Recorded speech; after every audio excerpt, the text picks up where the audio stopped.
soal pelatih sekarang. Apa yang dilakukan sama PSSI dalam hal ini Mbak Tisa gitu ya untuk pelatih. Karena gini, langsung aja pertanyaannya nih, pertanyaan kritis. Pelatih Liga 1 yang lokal tinggal satu loh, Imran. Imran Haur. Semuanya pelatih asing gitu. Bahkan mungkin kalau misalnya di Liga 2 itu nggak dibatasin, maksudnya Liga 2 harus pelatih lokal aja gitu. Itu juga bertebaran pelatih asing gitu ya. Bahkan di beberapa tim mungkin pasang nama pelatihnya tuh pelatih lokal, tapi sebenarnya yang in charge pelatih asing di Liga 2 gitu ya. Tapi overall kembali ke pertanyaan kritis, ini sekarang tinggal satu pelatih lokalnya di Liga 1 gitu ya, di level elitnya itu. Padahal nggak selalu pelatih asing itu bisa mendongkrak performa tim gitu ya. Ada juga pelatih asing yang timnya ada di bawah-bawah terus akhirnya diberhentiin gitu. Nah ini PR-nya bagaimana dan apa yang sedang dilakukan gitu dengan kondisi seperti sekarang gitu. Iya. Jadi kalau kita flashback mungkin ya di sebelum tahun 2017 ya, 15, 16 tuh. Itu kita kondisinya itu mulai dari instruktur, kita ngomong di atasnya pelatih ya, instruktur. Sekarang namanya coach educator yang membuat pelatih itu, diganti namanya sama FIFA. Coach educator yang bisa untuk conduct course AFC C atau PSSI C, saat itu kita nggak dapat convention, itu si Indonesia cuma satu. Pak Imran Labus ya?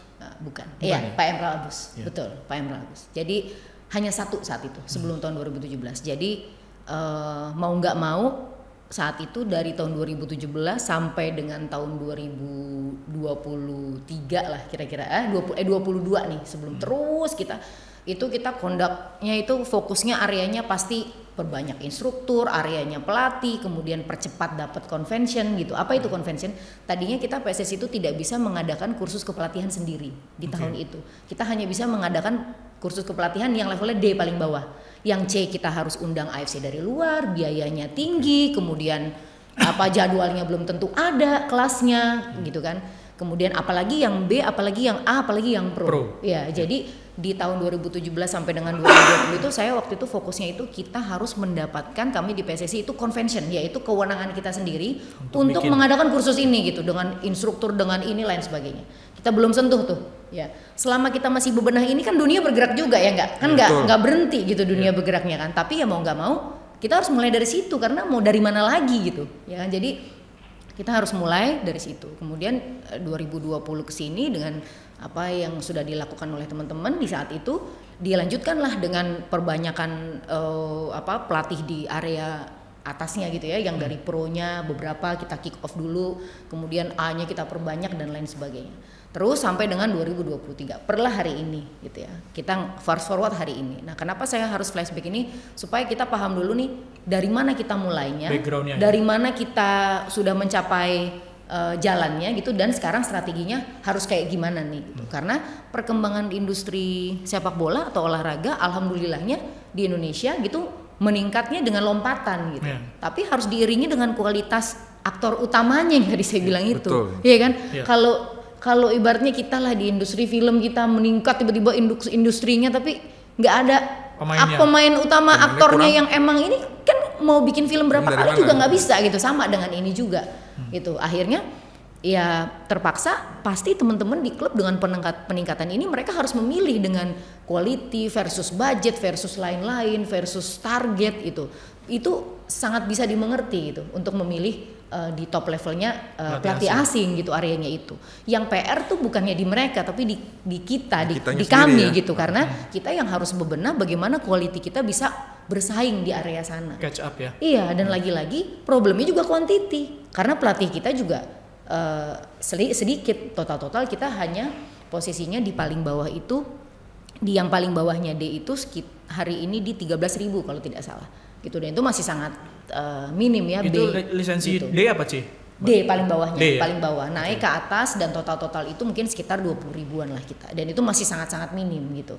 Tapi ya dulu kita bergerak dari 2.000 kan gitu. Sekarang dalam waktu ini menuju ke 20.000 kan gitu. Jadi kan sekarang kita PR gimana nih ningkatin kelas yang sudah di B-nya untuk naik ke A-nya harus ada program mentoring khusus misalnya. Dari A-nya yang ke A Pro-nya kita nggak boleh luput, harus lebih serius lagi untuk ningkatin quality performance-nya karena talentnya udah mulai ada. Terus kita perbanyak lagi nih yang di bawahnya. Jadi strategi program mengatasi hal itu ada 2 hal. Yang pertama, dengan number minimum yang udah kita ada hari ini, kita tingkatin tuh program mentoring logbook talent pool-nya dari B ke A ke Pro-nya. Itu dulu areanya. Nah, kemudian kita perbanyak lagi jumlah yang di bawahnya. Hari ini Pak Ketua Umum seperti yang tadi saya sebutkan, beliau memerintahkan untuk memperbanyak kuantitas wasit dan pelatih, gitu. Memperbanyak itu. Nah, caranya strateginya bagaimana?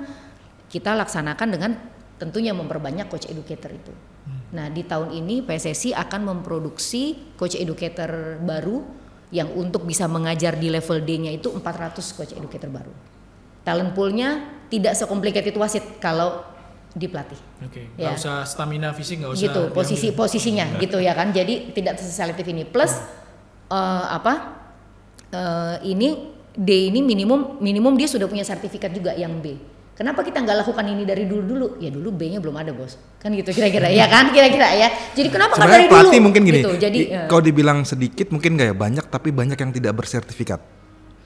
Ya kan nggak bisa dibilang pelatih kalau itu. Iya, makanya artinya melatih karena basic insting. Oh, saya mantan pemain sepak bola, kemudian melatih gitu kan, tapi bekal sertifikatnya nggak ada mungkin itu ya. Iya, jadi kan tidak termonitor dari kita talent poolnya itu. Jadi strateginya 2, satu yang mentoring yang talent pool paling atasnya kita pilih beberapa, makanya ada beberapa kursus yang datang dari FIFA langsung untuk ME Pathway lah, namanya macam-macam, untuk kita coba memilih pelatih-pelatih yang muda yang bisa kita orbitkan untuk bisa bersaing di talent pool itu, sehingga mereka ready menghadapi perkembangan liga kita yang industrinya sudah menanjak gitu ya. Kemudian di bawahnya kita backup dengan adanya kehadiran coach educator ini.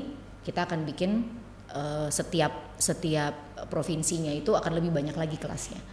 Jadi seperti kemarin saya baru bicara dengan Asprof Aceh, Jabar, Jatim ya kalau nggak salah, saya akan runut satu-satu itu. Yang tadinya 6 1 tahun gitu, contoh di Aceh itu kami targetkan 54. Nah, mereka lompat, saya pun lompat kan gitu. Kursusnya. Orang 1 tahun. Ikut. Tidak, kursusnya. Oh, 54 kali kursus. Betul, yang tadinya hanya 6 kali kita targetkan 54. Setahun. Iya.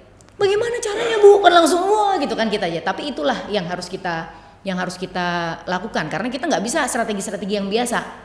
Gitu ya. Saya bilang ya ada strateginya, ini caranya gini. Oh, oke, mereka baru jalan, dan alhamdulillah anggota kita itu memang orang gila bola ini memang gila ya gitu. Banyak. Iya, jadi memang mereka tuh antusiasme dan kemauannya tuh memang tinggi gitu untuk bisa mengembangkan itu. Jadi visi dari Pak Erick Thohir ya tersampaikan kepada mereka dengan baik, mereka pun menyambut baik gitu anggota-anggota kita.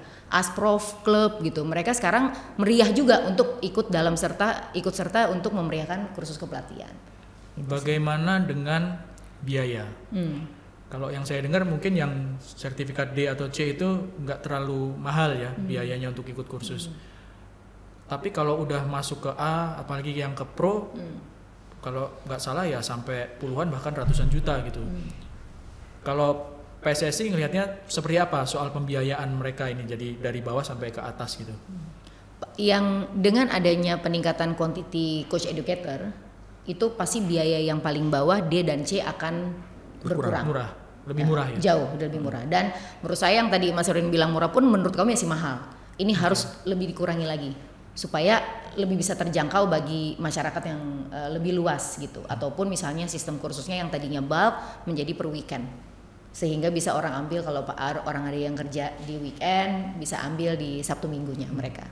Nah, karena ongkos paling terbesar itu di negara kita adalah logistik kan pasti, traveling yang sangat mahal, akomodasi dan lain sebagainya, karena tidak banyak tersedia coach educatornya. Jadi apabila ada kursus di Wamena gitu ya kan, ya tidak bisa diterbangkan dari mana gitu kan. Nah, hari ini misalnya kita punya talent poolnya di Jayapura gitu kan, ataupun di Timika, kita bisa terbangkan ke Wamena lebih dekat misalnya belum ada di Wamena, sehingga kursusnya pun akan berkurang di bawah ini gitu. Tapi yang di atas ini sudah berkaitan dengan komitmen, pasti akan ada pengurangan juga dengan sisi quality, tapi kita lebih ke arah untuk meningkatkan quality-nya gitu.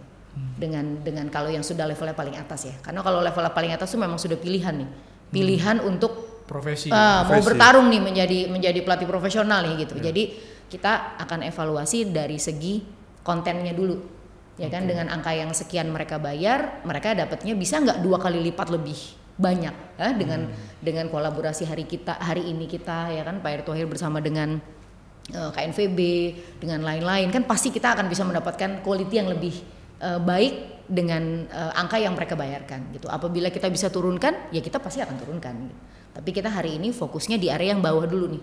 Karena sekali lagi ya agak ngeri kalau kita main di sini tapi nggak ada buffernya. Ya kan, kita main nih promosi degradasi wasit yang di sini untuk meningkatkan quality. Orangnya ini aja nih. Karena promosi degradasinya kan orang berkembang, talent pool barunya nggak ada.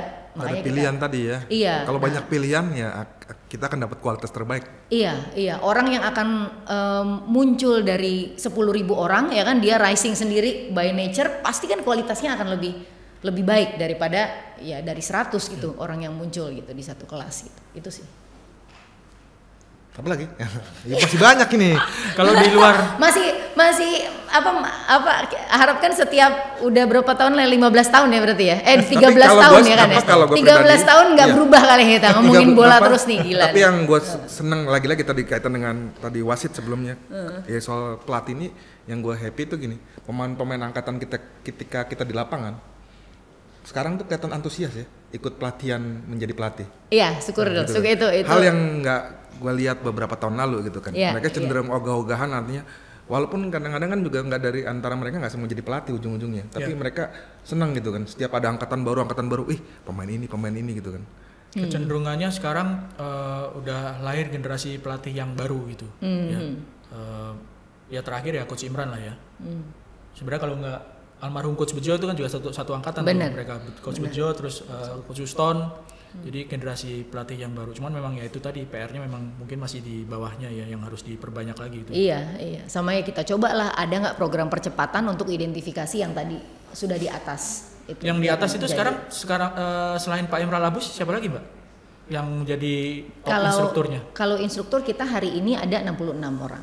Jadi jauh sekali meningkat ya. Iya. Dari 1 orang tadi sekarang udah 66 orang ya. Betul. Nah, dan nantinya tahun ini di akhir sampai dengan mungkin 2026 tengah tuh total akan ada tambahan 400 jadi 466 orang instrukturnya, coach educatornya. Nah, yang dari sana kan mereka ada juga tuh jenjang coach educator kan yang harus bisa mengajar B, bisa mengajar A, bisa mengajar A Pro. Kalau dulu kita sama sekali nggak punya tuh. Yang C aja sama sekali nggak punya. Tapi hari ini di C dari 1 kita hari ini sudah 66 gitu. Jadi kondisinya challenging gitu ya. Cuman karena ya orang harus bersyukur. Jadi kalau saya bilang di kepelatihan, wah timnya, aduh nih tuntutannya banyak nih harus naik. Saya contohin, harus bersyukur. Nggak seperti yang di wasit ya kan. Kalian yang ini udah 66, ini masih 14, bayangkan kan gitu. Gitu kan. Jadi pasti selalu ada contoh ya ini. Nah tapi ya itu PR kita memang masih sangat banyak dan ya, tapi yang terpenting gini, kita udah tahu mengidentifikasi akar masalahnya apa kan, itu udah dapet dan kita benahin gitu. Kan bahaya kalau kita nggak tahu akar masalahnya.